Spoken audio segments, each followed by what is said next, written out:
যদি আমি মেরে ফেলতে পারতাম তাহলে আমার জীবনে একটু শান্তি আসতো। আর এক ফকির জামাইকে বিয়ে করছে, সে পারে না ঠিক মতো আমার গয়নাগাটি সাজপত্রের জিনিসপত্র কোনো কিছু কিনে দিতে। ফকির নিয়ে কোথাকার, জানিস তুই টাকা পয়সা না থাকলে বউ থাকে না, তাহলে আমাকে বিয়ে করছিস কেন? আর ওরে দুধ টুধ খাওয়াই আমি আমার ফিগার নষ্ট করতে পারবো না। কি বলতেছো পাগলের মতো কথা? মানে আমার মেয়েকে দুধ খাওয়ালে তোমার ফিগার নষ্ট হয়ে যাবে? আচ্ছা, আমার সন্তান আগে না তোমার ফিগার আগে, কোনটা? হ্যাঁ, আমার কাছে আমার ফিগার সব থেকে বেশি ইম্পর্টেন্ট। আমি তো ওকে দুধ খাই আমার নিজের ফিগার নষ্ট করতে পারবো না, এতে করে ওর বাচুক মরে যাক তাতে আমার কিচ্ছু যায় আসে না। আমার বিয়েতে যদি গোল্ডেন নেকলেস না পরে কেমন? তুমি এখানে? আরে আমি সকাল থেকে তোমার খুঁজতেছি। দেখো না আমাদের মেয়েটা দুধ না খেতে পারে কি কান্নাকাটি করতেছে। তুমি একটা কাজ করো না, তুমি একটু এদিকে আসো, বাবুটা দুধ খাও। দুধ খাওয়ালে আমি চলে যাবো। ধরো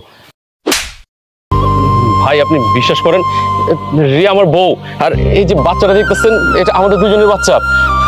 আমার এই রিক্সাওয়ালা ফকির জামাই যদি সত্যি সত্যি রোবেলকে সব সত্যি বলে দেয়, তাহলে তো আমার এই বড়লোক বয়ফ্রেন্ড হাতছাড়া হয়ে যাবে। না না, এইটা হতে দেওয়া যাবে না।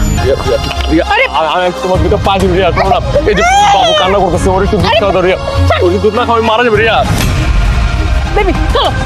এই পুরো পৃথিবীতে আমি যদি কাউকে ঘৃণা করে থাকি, সেই মানুষটা হবেন আপনি। কে বলে গেল মেয়েটা? ওনাকে পৃথিবীতে সব থেকে বেশি আমাকে ঘৃণা করে, কিন্তু কেন? আমি তো ওর পরিচিত কেউ না। নিজের ওই মুখে মা শব্দটা উচ্চারণ করবেন। আপনি জানেন এই মা শব্দের অর্থ কি? তুমি আসলে কে?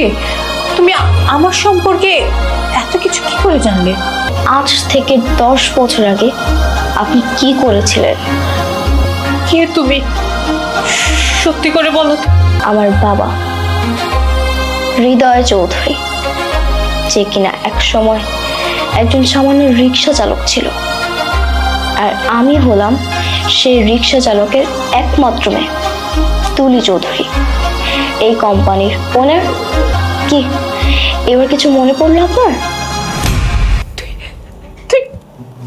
আমার মেয়ে তো বড় হয়ে গিয়েছে।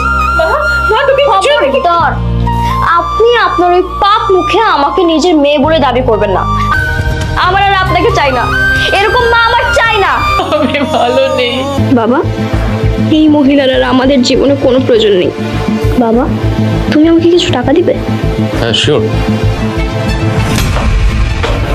এই নেন আপনার টাকা। এই টাকার জন্য আপনি আপনার সন্তানকে ছেড়ে চলে গেছেন। আর যদি আপনার টাকা প্রয়োজন হয় আমাদেরকে জানাবেন। চলো।